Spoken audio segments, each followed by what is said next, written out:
안녕하십니까? 이 저녁에도 천국을 향해서 힘차게 달려가시길 바랍니다. 오늘은 우리가 벨지 신학 고백서 34번째 시간으로 교회의 성례라는 제목으로 같이 말씀을 나누도록 하겠습니다.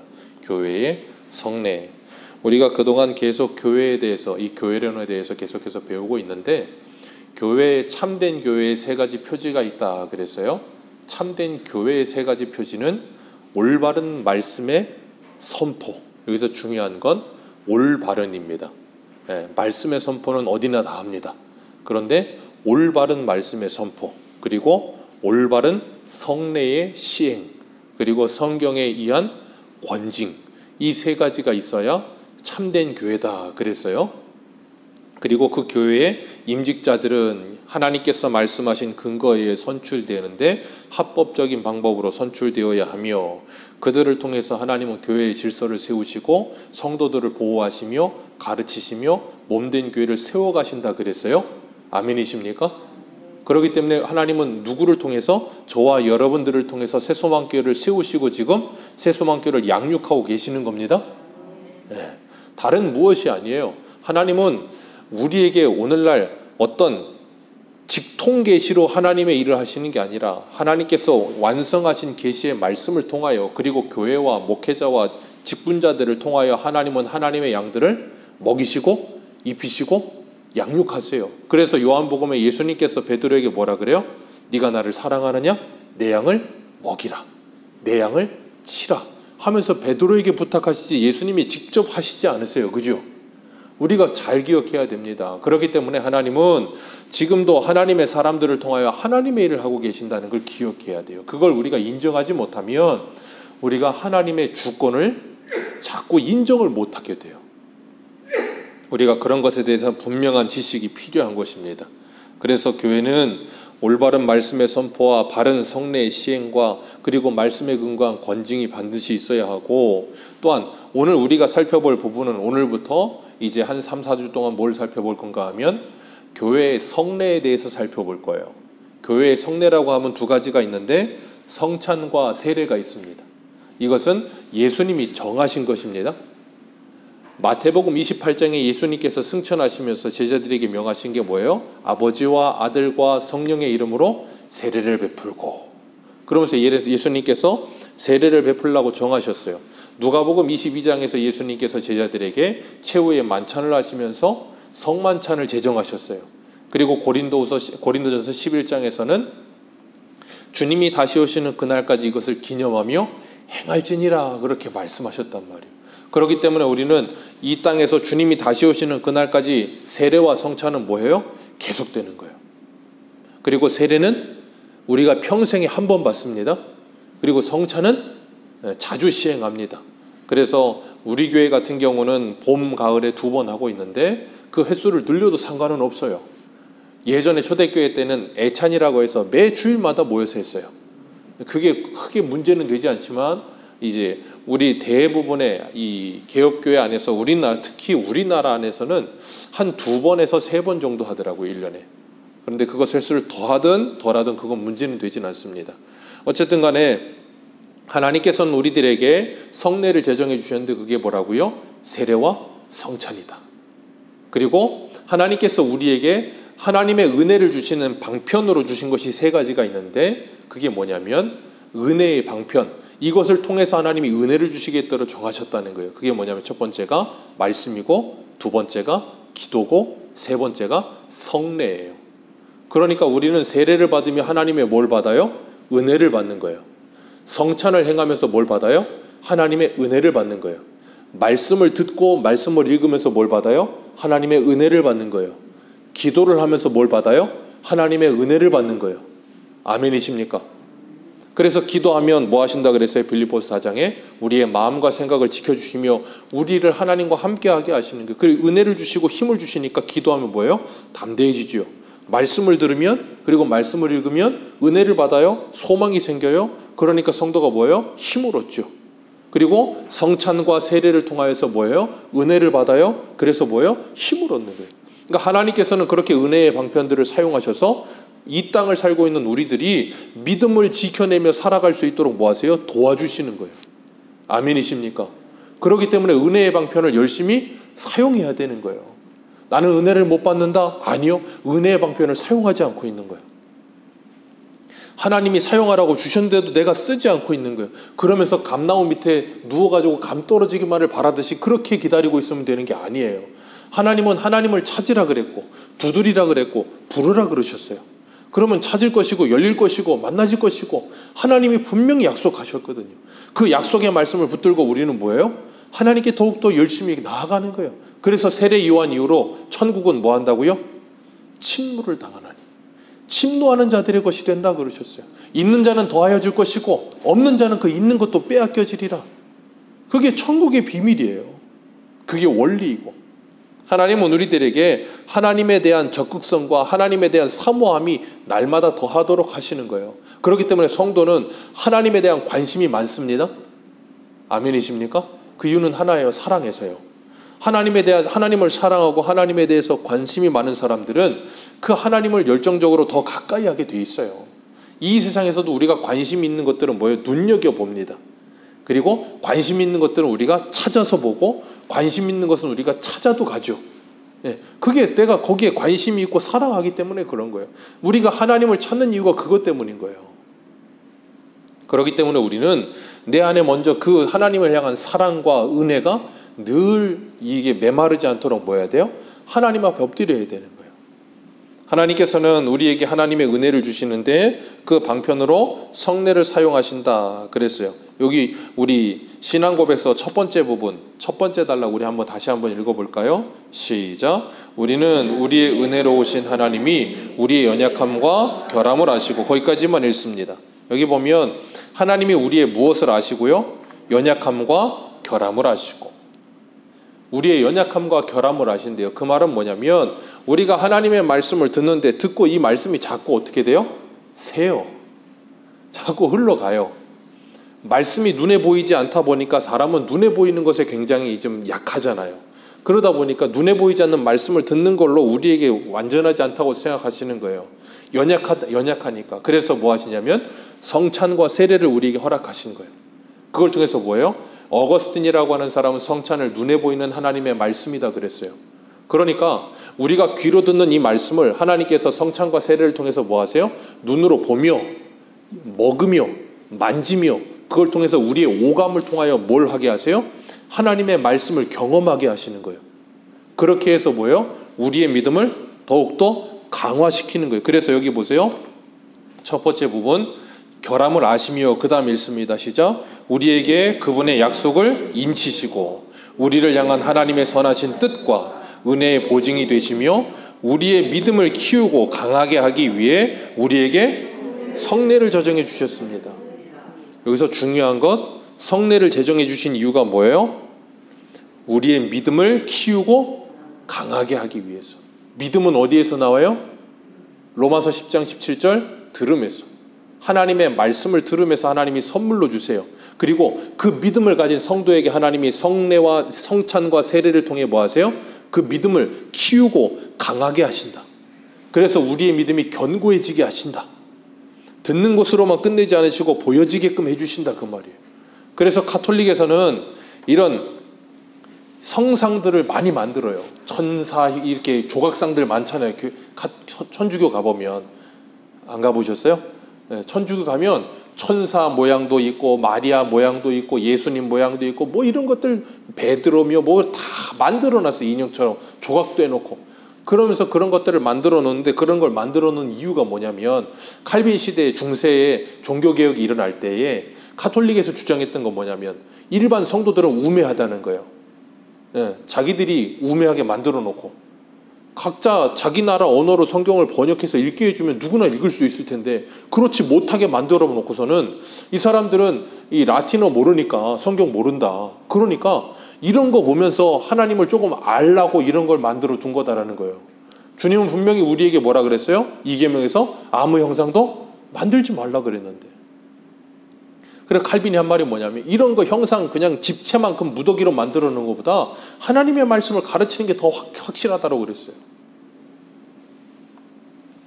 하나님은 우리들에게 보여지는 것을 통하여서 우리에게 더욱더 각인을 시키셔서 하나님의 말씀이 더욱더 우리에게 더 오래 남게 하시고 그 말씀이 더욱더 견고해지도록 해주시는데, 이 세례는 구약시대에 오늘 본문에 나오는 이 할례와도 같은 거죠. 구약에는 할례를 했었어요.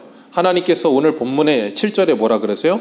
내가 내 언약을 너와 및 내 후대에게 영원한 언약으로 삼아줄 것이다. 그래서 내 후손의 하나님이 되어주겠다. 아브라함에게 하나님께서 약속하세요. 그리고 이 가나안 땅을 영원한 기업이 되게 해주겠다라고 말씀하시면서 하나님이 아브라함에게 명하신 게 뭐예요? 할례를 행하라, 그렇게 말씀하셨어요. 남자는 다 할례를 행하라. 할례를 행하는데 난지 8일 되거든 다 할례를 행하게 하라. 그러시면서 하나님이 뭐라 그러셨냐면, 이 10절과 11절 두 절 같이 읽겠습니다. 시작. 너희 중에 남자는 다 할례를 받으라. 이것이 너와 너희와 너희 후손 사이에 지킬. 자, 여기까지 먼저 읽습니다. 뭘 행하는 게 언약이라고요? 할례를 행하는 게 언약이라. 그리고 11절 같이 읽습니다. 시작.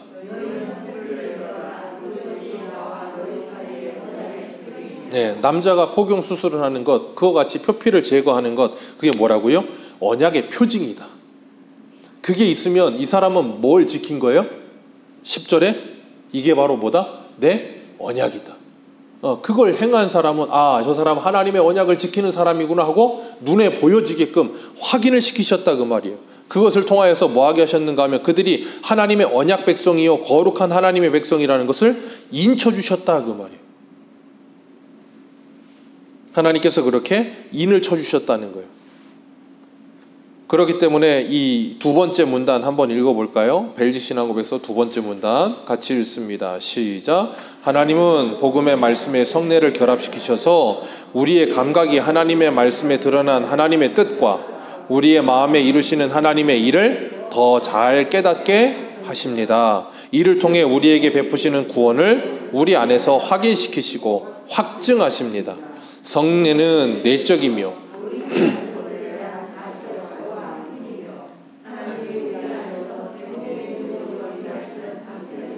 네, 가시적인 표와 뭡니다? 인입니다. 첫 번째 문장에서는요, 그분의 약속을 인치시는 겁니다. 인친다는 게 뭐예요? 도장 찍는다는 말이에요. 도장 찍는다, 그 말이에요. 인을 친다는 게. 그게 뭐라고요? 할례를 행하는 것이다 라고 말씀하시는 거예요. 신약에 와서는요, 세례를 베푸는 것이다. 그게 뭐라고요? 이 사람은 하나님의 백성이다. 그래서 우리가 세례를 베풀 때 공회 앞에 온 성도들 앞에서 세례를 베풀잖아요. 그게 뭐예요? 모든 성도들이 증인이에요. 그 사람들 앞에 이 사람은 예수 그리스도를 믿는 하나님의 자녀가 되었다는 걸 공포하는 게 세례예요. 자, 그러면 질문 드립니다. 세례를 받아야 구원받습니까? 세례를 못 받으면 구원 못 받습니까? 세례를 못 받으면 구원 못 받는다고 말하는 사람들이 누구냐면 로마 가톨릭이에요. 기억하세요. 세례를 받는 건 누가 세례를 받는 거냐면 예수 그리스도를 믿는 믿음을 가진 성도가 자기의 신앙의 고백과 참된 회개의 열매와 함께 뭐 하는 거예요? 내가 예수 그리스도를 믿다고 고백하며 세례에 참여하는 거예요. 그러니까 세례를 받지 못하고 만약에 그 사람이 예수님을 진짜로 믿지만 세례를 받지 못한다 해도 그 사람은 구원 받는 거예요. 그런 게 어떤 것 같은 거냐면 이 선교지, 저 아마존이나 그런 데 가면 선교사들이 가서 선교를 하는데 목사님들이 아니고 그냥 일반 선교사들이나 아니면 그런 분들이 가서 선교해서 예수를 믿게 했어요. 근데 세례는 누가 베푸냐면 목사가 베푸는 거예요. 그러다 보니까 세례를 못 받은 사람들이 있어요. 근데 그 사람들이 그렇게 세례를 못 받고 예수를 믿었는데 죽었어. 아무 상관없어요. 뭐라고요? 언약의 표징이다. 언약의 표징이다. 그걸 분명히 기억하셔야 되는 거예요. 그렇기 때문에 하나님께서 이런 것들을 행하게 하심으로 우리의 연약함과 결함에 믿음을 더욱더 확고하게 해주시기 위해서 이런 일을 행하게 하셨다, 그 말이에요. 그래서 사도 바울은 신약성경 로마서 3장 1절을 보면 이렇게 말해요. 그런즉 유대인의 나음이 무엇이냐, 할례의 유익이 무엇이냐, 범사에 많으니 우선은 그들이 하나님의 말씀을 받았음이니라. 유대인의 유익, 할례의 유익이 있다예요, 없다예요? 있다예요. 그게 뭐라고요? 그들이 하나님의 말씀을 받았습니다. 그걸 통해 뭘 기억하는 거예요? 말씀을 기억하는 거예요. 할례 언약의 표징, 그러니까 그 표징을 보면서 뭘 기억하라고요? 언약을 기억하라고요. 우리가 십자가 같은 것들 이렇게 차에 걸기도 하고 그러잖아요. 그런 걸 왜 걸어요? 십자가 차 운전할 때 룸밀러에 십자가 하시는 분들 있잖아요. 왜 걸죠 그거? 거는 이유가 뭐예요? 운전하면서도 십자가를 보면서 누구를 묵상하기 위해서요? 예수 그리스도를 묵상하기 위해서. 그 십자가 걸어놓는다고 사고 안 나는 거 아닙니다. 십자가를 거는 이유가 그런 무슨 테마, 귀신을 쫓아내고 아니면 사고 안 나기 위해서 거는 거라면 그거 하면 안 돼요. 그런 거 없어요. 십자가를 보면서 내가 예수 그리스도를 묵상하고, 운전을 하면서도 내가 그리스도인답게 운전하리라. 내가 과속을 하고 싶어도 십자가를 보면, 그래, 예수 믿는 내가 그러지 말아야지. 그런 다음에 얼마든지 걸어도 돼요. 근데 그런 건 아무것도 없이 그냥 걸어놓기는 했는데 온갖 신호위반과 온갖 이런 거 다 하고 있다면 그거 권하면 아무 의미가 없는 거예요. 그죠? 맞습니까? 네, 그런 거예요. 하나님께서 아브라함에게 언약의 표징으로 주신 것이지 그것 자체가 어떤 효력이 있는 건 아니에요. 그래서 이 언약의 표징인 할례를 행할 때 누구도 했어요? 아브라함의 첫 번째 아들 하갈하고 낳은 아들 이스마엘도 하잖아요. 그죠? 이스마엘도 할례를 행한단 말이에요. 근데 언약의 우선은 누구예요? 이삭이잖아요. 그러니까 믿음이 없으면 이런 것들을 행하고 행하지 않는 건 아무 의미가 없어져 버리는 거예요. 그래서 바울이 신약에 오면 할례에 대한 문제 때문에 이 굉장히 고상을 많이 해요. 그때 디도에게는 할례를 행하지 않게 해요. 갈라디아서 2장에 보면. 그리고 디모데에게는 할례를 행하게 합니다. 바울이 디모데에게는 할례를 행하게 하고 디도에게는 할례를 행하지 않게 한 이유가 있어요. 그게 뭐냐면 디모데는 그 아버지가 헬라인이에요. 어머니가 유대인이에요. 그러니까 결혼을 했으니까 유대인들 사이에서 이 사람은 뭐 어떤 사람이에요? 혼혈인. 그러니까 그 사람에 대한 인식이 어떻게 했어요? 좀 약간 꺼려진단 말이에요. 그러면 바울이 디모데와 함께 복음 전도행을 할 때 유대인들한테 복음을 전하려고 하면 그게 좀 꺼려지니까 그걸 막기 위해서 할례를 하게 한 거예요. 할례가 아무 의미 없는 거지만 복음을 전하는데 그게 걸림돌이 될까 봐 시킨 거고, 디도에게는 왜 하지 말게 했냐면 당시에 할례를 해야 구원받는다고 하는 이상한 말을 하는 사람들이 많았단 말이에요. 그래서 디도에게는 일부러 하지 말라 그랬어요.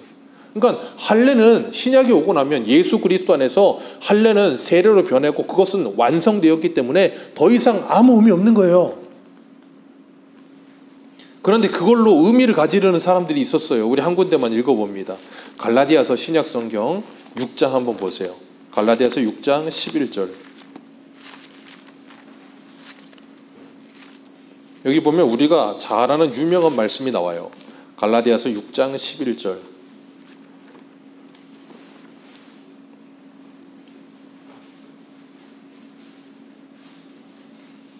갈라디아서 6장 11절입니다. 우리 11절부터 17절까지, 갈라디아서 6장 11절부터 17절까지 우리 같이 한번 읽어보겠습니다. 시작. 내 손으로 너희에게 이렇게 큰 글자로 쓴 것을 보라. 무릇 육체의 모양을 내려 하는 자들이 억지로 너희에게 할례를 받게 하는 그들이 그리스도의 십자가로 말미암아 박해를 면하려 함뿐이니라. 할례를 받은 그들이라도 스스로 율법을 지키지 아니하고 너희에게 할례를 받게 하려 하는 것은 그들이 너희 육체로, 그러나 내게는 우리 주 예수 그리스도의 십자가 외에 결코 자랑할 것이 없으니 그리스도로 말미암아 세상에 나를 대하여 십자가에 못 박히고 내가 또한 세상에 대하여 그러하니라. 할례나 무할례가 아무것도 아니로되 오직 새로 지으심을 받은 것만이 중요하니라. 무릇 이 규례를 행하는 자에게 17절 읽습니다. 시작. 이후로는 누구든지 나를 괴롭게 하지 말라. 내가 내 몸에 예수의 흔적을, 사도 바울이 했던 말이 유명한 말이죠. 내 몸에 예수의 흔적을 가졌다. 그게 뭐예요? 유대인들이 그렇게 자랑하는 몸의 표식, 할례를 행한 걸 가지고 자랑하는 거예요. 그게 뭘 자랑할 거라고. 나 할례 받은 사람이야. 어쩌라고. 아무 의미 없는 건데. 근데 바울이 그래서 뭐라 그러냐면 내 몸에 예수의 흔적을 가졌다. 그 말은 뭐예요? 나 예수님 때문에 이렇게 많이 매를 맞았다 그 말이에요. 고린도후서 11장 보면 사도 바울이 복음 전하다가 얼마나 많은 괴로움을 당한지 쭉 나오잖아요. 그 모든 흔적들이 몸에 남아있어요. 상처들이. 그 사람들은 할례 받은 거, 표피 자른 거 가지고 그거 자랑하는데 난 이게 자랑이다 그러고 있는 거예요. 그러니까 갈라디아 교회 안에도 뭐한 사람들이 있냐면 자꾸 할례 받아야 된다, 율법을 지켜야 된다, 예수 믿는 걸로 구원받는 게 아니고 그런 것도 해야 된다라고 말을 하는 이상한 사람들이 있었단 말이에요. 그러니까 할례를 주신 이유가 무엇인지를 분명하게 모르니까 자꾸 이런 소리를 하는 사람들이 일어나게 되는 거예요. 그렇기 때문에 하나님께서 우리들에게 할례가 뭔지 세례가 뭔지를 분명히 가르치시는 거예요. 세례를 주시는데 세례를 주시는 이유가 뭐예요? 예수 그리스도가 십자가에 죽고 부활하셨음을 우리로 하여금 알게 하시기 위해서 세례를 베풀게 하시는 거예요. 그래서 이 침례교 같은 경우는 침례를 하잖아요. 이 러시아 정교회도 그렇고 커다란 물통에 사람 집어넣고 거기에 들어가가지고 그 사람 이렇게 붙잡고 뒤로 확 제껴버려요. 그래서 물속에 아예 그냥 확 잠궜다가 끌어낸단 말이에요. 자, 그럴 때 그 사람 어떤 마음 들까요? 무서울까요? 안 무서울까요? 무서워요. 그렇잖아요. 수영장 가서 아마 뒤로 이렇게 자빠지려도 잘 못해요. 물 먹을까봐. 근데 내가 가래도 못하는데 남이 날 잡고 강제로 집어넣는데 얼마나 무섭겠어요. 물속에 확 들어갔다 나오면서 내가 물속에서 죽고 다시 살아났다는 걸 각인시켜주기 위해서. 우리도 다음번에 세례 줄 때 한번 그렇게 해볼까요? 그게 그렇게 하든 물을 찍어서 3번을 하든 아무 상관이 없어요. 왠 줄 아세요? 세례를 행하는 그 예식 자체만으로 무슨 효력이 나타나지 않아요. 여기 우리 분명히 말했죠. 2번째 단락 한번 읽어볼까요? 벨직 신학업에서 2번째 단락 한번 읽어봅니다. 시작. 하나님은 복음의 말씀에 성례를 거기까지만 읽습니다. 하나님은 복음의 말씀에 뭘 결합시켜요?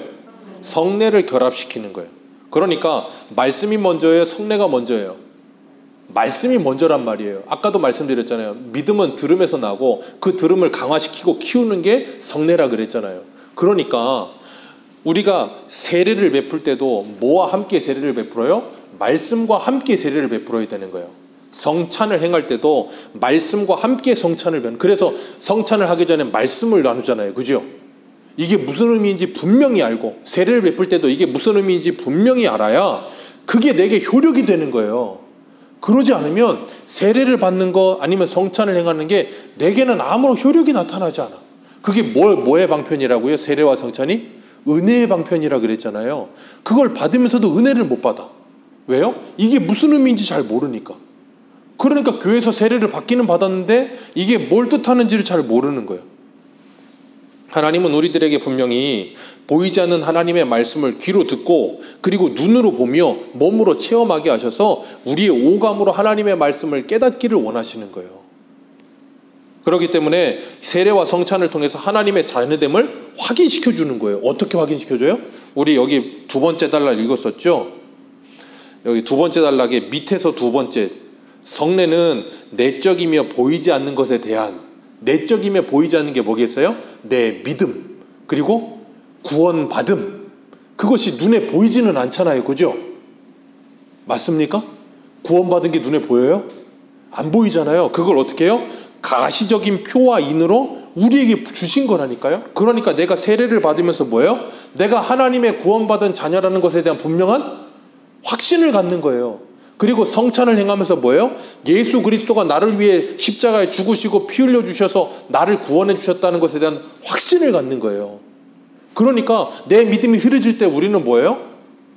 내가 세례 받았던 그날을 기억하면서 뭐 하는 거냐면 그 은혜를 다시금 회복시키는 거예요. 그리고 이 안에 누가 세례 받는 사람이 있을 때 참여해서 뭐예요? 그 사람이 세례 받는 걸 통해서 그래 내가 저런 믿음으로 구원받았지를 확인하는 거예요. 그리고 성찬을 행하면서 뭐예요? 내가 어떻게 구원받았는지를 늘 확인하는 거예요.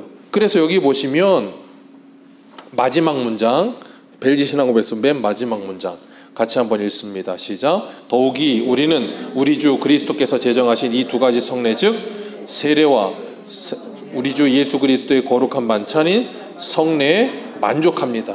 그리고 그 위에 같이 한번 읽어봅니다. 시작. 그러므로 표는 우리를 속이는 헛되거나 무의미한 것들이 자 여기 하시면요. 이 표가 뭐예요? 세례와 성찬. 이건 우리를 속이거나 무의미한 것이 아니다. 그 다음 읽습니다. 시작. 성례를 통해 제시되는 분은 예수 그리스도이시므로 그리스도가 없다면 성례는 아무것도 아닙니다. 그러니까 성례를 행하면서 우리는 누구를 묵상해요? 예수 그리스도를 묵상하는 거예요. 그래야만 우리가 그 은혜를 기억하게 되는 것이고 세례와 성찬을 통해서 내가 구원받은 하나님의 자녀에 대한 확신을 갖게 되는 거예요. 그게 뭐라고요? 표와 인. 표와 인을 받는 거예요. 계시록에 보면 666 표를 받잖아요. 그죠? 그리고 하나님의 자녀들도 그 이마에 아버지와 어린 양의 이름을 쓰잖아요. 그죠? 인을 치잖아요. 그죠? 그 인이 뭐예요? 뭐 유튜브에서는 뭐 이상한 베리칩 받는 게 악마의 뭐 인을 쳤다고 그러고 이상한 소리 하는데, 그런 이상한 소리 하는 사람들 말은 일도 그냥 신빙성 없는 거니까 듣지도 말고 보지도 마세요. 그러려면 여기 하나님 이름 써 있어야 될 거 아니에요. 그죠? 써 계신지 보시라고요. 여기 하나님 이름 써 계세요? 여호와라고라도? 아니면 예수 그리스도라고 써 계세요? 없잖아요. 그럼 어떻게 된 거예요?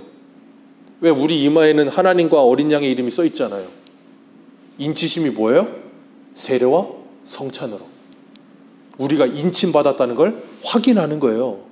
아멘이십니까? 그리고 또 하나, 우리가 인침받았다는 걸 확인하는 게 뭐예요? 성화되는 삶을 통해서 인침받았음을 확인하는 거예요. 그래서 구원의 외적 확신이 뭐라고요? 성화요. 성화되는 삶이 없이 나는 구원받았다 아니라니까요. 그러니까 하나님은 이렇게 우리 다시 한번요, 우리 두 번째 단락 밑에서 두 번째, 성례는 내적이며, 거기 한번 읽습니다. 다시 시작. 성례는 내적이며 보이지 않는 것에 대한 가시적인 표와 인이며 하나님이 우리 안에서 성례의 능력으로 일하시는 방편입니다. 그러니까 하나님은 눈에 보이지 않는 우리의 믿음을 뭘로 확인시켜 주신다고요? 눈에 보이는 것으로 확인시켜 주시는 거예요. 그래서 요한일서에도 보면 주님께서 뭐라 그러세요? 너희가 하나님을 사랑한다 하면서 눈에 보이지 않는 형제를 사랑하지 않는다면 그 말은 뭐다? 거짓말이다. 그러니까 하나님은 우리의 믿음을 눈에 보이는 걸로 계속해서 확인시켜 주는 거예요. 그래서 우리로 하여금 믿음이 견고해지고 자라가게 하시지, 우리의 믿음이 여기 머릿속에 관념 속에 뜬구름 잡듯이 그냥 뭐 이렇게 그냥 공부하는 그런 걸로 우리 믿음이 자라는 게 아니고 그게 믿음이 아니라는 걸 보여주시는 거예요. 그래서 히브리서 11장 1절에 뭐라 그래요? 믿음은 바라는 것들의 실상이요 보지 못하는 것들의 증거라. 드러나게끔 보여주시는 거예요. 확인시켜 주시는 거예요. 그래서 야고보는 뭐라 그래요? 행함이 없는 믿음은 죽은 것이라. 그건 행함을 강조하는 게 아니라 그랬죠. 뭘 말한다 그랬어요? 참된 믿음은 반드시 행함이 나타난다는 거예요. 살아있으면 반드시 움직입니다. 살아있는데 안 움직이는 사람은 없어요. 반드시 움직이는 거예요. 그래서 하나님은 우리들에게 보이는 말씀을 통해서 우리의 믿음이 자라게 하시고 견고하게 하시며 하나님을 깨달아가게끔 만들어가고 계시는 거예요. 그렇기 때문에 우리는 이 보이는 하나님의 말씀을 날마다 잘 활용할 수 있어야 돼요. 우리가 지금 출애굽기를 하고 있는데 출애굽기 할 때 제일 힘든 부분이 어디냐면 성막이에요. 성막 부분 하면 성막은 뭐 여기에 몇 개 기둥, 여기에 기둥 몇 개, 뭐 줄로 어떻게 매고 뭘 어떻게 하고 그거 읽잖아요. 읽다 보면 이게 무슨 소린가 싶을 때도 있어요. 근데 그걸 제일 빨리 이해할 수 있는 방법이 뭔지 아세요? 그 성막에 대한 그림이나 아니면 성경 박물관 같은 데 가서 성막에 대해서 딱 보면 아 이게 이 말이구나 하고 확 느낌이 확 와요. 그런 것처럼 하나님께서 하나님의 말씀을 세례와 성찬을 통해서 우리에게 뭐하게 하세요? 보면서 확 느끼게 하시는 거예요. 아 예수님이 나를 위해 이렇게 피 흘려 주셨구나. 예수님이 나를 위해 이렇게 살을 찢어 주셨구나. 그래서 내가 구원받았구나. 내 죄 때문에 이렇게 되셨구나. 그걸 확인할 때마다 내가 죄를 어떻게 하겠어요? 더 미워하게 되는 거예요. 그리고 하나님의 은혜 가운데 살고자 하는 열심히 일어나게 되는 거예요. 그게 뭐예요? 은혜 받음이요. 그렇기 때문에 하나님의 말씀 없는 세례와 성찬은 있을 수가 없는 거예요. 그건 그냥 어떤 주술적인 행위처럼 될 수도 있어요. 왜? 그게 무슨 의미인지 모르니까. 그러니까 교회 다니면서 교회 얼만큼 다니면 세례 받고 교회 얼만큼 다니면 뭐 하고 그런 사람들한테 물어보면 세례가 뭔지 성찬이 뭔지 예배가 뭔지 예수를 믿는 게 뭔지 분명한 개념을 물어보면 몰라요. 교회를 오래 다녔는데 그런 경우가 너무 많아요. 그래서 우리가 내년에는 이 개념에 대한 우리가 신앙의 개념을 잡는 일도 할 거예요. 그런 책을 좀 읽고 그렇게 나누면서 그런 것도 할 건데, 왜냐하면 그런 바른 개념이 딱 잡혀 있어야 누가 물어봐도 대답이 돼요. 안 그러면 대답을 못 해요. 두리뭉실하게 이야기하다가 뭔가를 모르겠는 거예요. 그러면 안 되거든요. 신앙은 우리가 분명한 개념이 있고 본질을 알아야 우리에게 신앙이, 믿음이 견고해지고 힘이 생기는 거예요. 바르게 알지 못하면 힘이 없어요. 그러니까 뭐예요? 우리 주변의 사람들이 그러잖아요. 무슨 말을 했는데, 진짜야? 진짜야. 진짜야? 진짜인데? 진짜야? 그럴걸? 이렇게 되는 거예요. 왜? 확신이 없으니까. 분명하게 알면 진짜야. 그럼 나중에 나 더 크게 진짜라니까 그러고 내 손에 장을 지질 거야 그러면서. 왜? 확신이 있으니까. 그리스도인이란 하나님의 말씀 위에서 분명한 확신을 갖는 거예요. 그게 있어야 너는 누구에게든지 어떤 말이든지 다 할 수 있는 거예요. 그래서 하나님은 성찬과 세례를 통해서 우리의 믿음을 견고하게 하시고 자라게 하세요. 우리 한 군데만 읽어봅니다. 로마서 6장 3절 한번 보겠습니다. 로마서 6장 3절.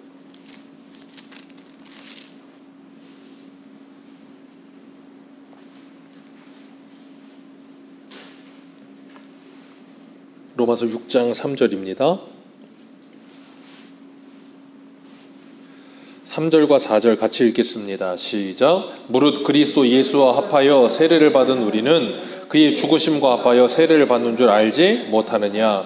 그러므로 우리가 그의 죽으심과 합하여 세례를 받음으로 그와 함께 장사되었나니 이는 아버지의 영광으로 말미암아 그리스도를 죽은 자 가운데서 살리심과 같이 우리로 또한 새 생명 가운데서 행하게 하려 함이니라. 아멘. 세례를 받을 때 이 말씀을 묵상해야 세례를 받음을 통해 내가 어떤 존재이고 어떻게 살아야 되는 사람인지 분명하게 아는 거예요. 그래서 로마서 14장에 뭐라 그래요?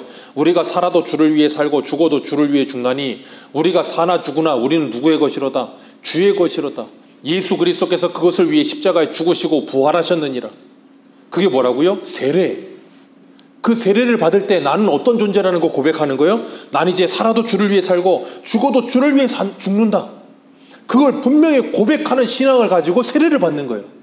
그런 분명한 믿음과 신앙의 고백 없이 세례를 받으면 그 세례는 그 사람에게 어떻게 돼요? 아무 효력이 나타나지 않는 거예요. 그러니까 세례를 받아도, 받기 전에도, 받은 후에도 비포 애프터가 전혀 달라지질 않아. 그러면 안 된다 그 말이에요. 그러니까 나는 그런 분들 계세요. 저는 이런 신앙의 고백 없이 그냥 때 돼서 받았는데 어떡하죠? 네, 다시 받진 않아요. 그래도 한 번 받은 걸로. 그래서 재세례파는 말 그대로 재세례, 다시 세례. 그 사람들은 유아 세례를 인정하지 않는 그런 거 아니에요. 내게 그 확신과 믿음을 주셨다면 이제는 뭐예요? 그걸 가지고 내가 세례의 정신을 가지고 사는 거예요. 세례의 정신을 가지고 사는 거예요. 그러니까 나는 예수 그리스도의 보혈의 피로 씻김 받아서 죄사함을 받았다. 그걸 우리는 언제 확인해요? 매일 아침마다 씻을 때마다 확인하는 거예요. 씻을 때도 세례를 묵상하는 거예요. 샤워할 때도 세례를 묵상하는 거예요. 내 더러움을 씻어 내려가듯이 내 죄를 씻으시는 주님의 보혈의 은혜를 찬송하는 거예요. 그리고 감사하는 거예요. 그러니까 성도는 뭐예요? 늘 은혜 가운데 살 수 있는 거예요. 하나님이 모든 걸 통해서 그런 걸 경험하고 깨닫게 하시니까. 그렇다고 해서 샤워가 성례는 아니에요. 그러나 그런 것들을 우리에게 깨닫게 하시는 하나님의 방편으로 쓰일 수 있는 거예요. 그렇기 때문에 성도는 하나님의 말씀을 묵상할 때마다 항상 언제든지 은혜를 받을 수 있는 거예요. 그래서 모든 상황 속에서 하나님의 말씀을 자꾸 대입시키기 때문에. 그래서 하나님께서 우리로 하여금 하나님의 자녀다움을 늘 회복시켜 주시려고 세례를 묵상하게 하시는 거예요. 그러니까 하나님의 은혜의 방편을 제대로 사용하지 못한다면 우리가 이런 것들을 뭐 하겠어요? 내 머릿속에 이런 것들을 1도 생각하지 않고 살겠죠. 그러니까 하루에 한 번도 하나님을 생각하지 않고 일주일 내내 하나님이 없이, 하나님의 말씀 없이, 그리고 내가 살아도 죽어도 주를 위해 사는 인생이라는 것에 대한 개념도 1도 없이 그냥 사니까 어떻게 살아요? 믿는 사람이나 믿지 않는 사람이나 똑같이 사는 거예요. 생각도 같고 말하는 것도 같고 행동도 같고 그냥 똑같은 거예요. 뭐가 없으니까요? 하나님의 말씀이 내 안에 없으니까. 그래서 그 말씀을 자꾸 우리가 읽고 그 말씀을 묵상하면서 뭐예요? 내 일상 생활 속에 그 말씀이 실현되어 나오는 거예요. 그래서 말씀을 자꾸 들으셔야 되고 말씀을 자꾸 읽으셔야 되고 말씀을 자꾸 되뇌이면서 묵상하셔야 돼요. 묵상 없이 신앙의 성숙은 절대 없습니다. 그 말씀을 자꾸 생각나게 하시는 거예요. 그래서 하나님이 우리한테 우리의 첫 번째 문장, 우리의 연약함과 결함을 아시고 세례와 성찬을 통해 보이는 하나님의 말씀으로 확인시켜 주셨다. 그러니까 그걸 우리가 자꾸 떠올리면서 뭐예요? 예수님을 떠올리는 거예요. 그래서 우리 2023년 표어가 예수를 바라보자예요. 아직 안 달아났어요. 송구영신 예배 때문에. 이거 이제 예배 드리고 나면 이제 내년에 달 거예요. 예수를 바라보자. 히브리서 12장 2절 말씀. 언제 어디서든 무엇을 하든 예수를 바라보자. 왜요? 여기도 분명히 말하잖아요. 세 번째 문장, 세례와 성찬을 통해서 예수 그리스도를 바라보게 하는 거지, 그것이 없다면 성찬은 아무 의미가 없다. 할례도 아무 의미가 없다. 그렇기 때문에 하나님은 우리들에게 하나님의 말씀을 기억하게 하시고 그 말씀을 따라서 우리가 그리스도인답게, 그래서 우리 첫 번째 문장 다시 한번 읽고 우리 마감하도록 하겠습니다. 첫 번째 문장 다시 읽습니다. 시작. 우리는 우리의 은혜로 오신 하나님이